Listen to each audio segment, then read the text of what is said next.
জীবনে দুজন মানুষকে কখনো ভুলে যাবেন না। যে ব্যক্তি তার জীবনের অনেক কিছু ত্যাগ করেছে যাতে আপনি আপনার জীবনে অনেক কিছু পেতে পারেন, সেটা আপনার বাবা।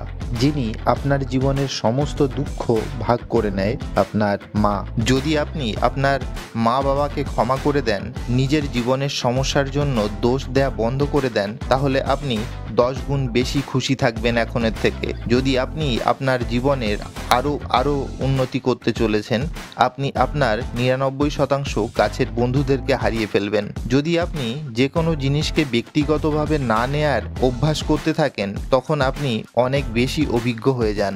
পৃথিবীর সবথেকে কঠিন কাজ হলো নিজের স্বপ্নের উপর কাজ করা, আর সবথেকে সহজ কাজ হলো অন্যকে দোষারোপ করা। মানুষ খারাপ সম্পর্ক ছেড়ে বেরিয়ে আসতে চায় না, কারণ তারা একা থাকতে ভয় পায়। 30 বছর বয়স হয়ে গেলে আপনার মনোযোগ আপনার শরীর স্বাস্থ্য আর পরিবার পরিকল্পনার জন্য হওয়া দরকার। আপনার 10টা সেলফ হেল্প বুকের দরকার নেই। আপনার যেটা দরকার, অ্যাকশন অ্যান্ড ডিসিপ্লিন। এমনই গুরুত্বপূর্ণ কথা বলার জন্য আপনার সাথে আবার দেখা নাও হতে পারে, তাই চ্যানেলটিকে সাবস্ক্রাইব করে রাখুন।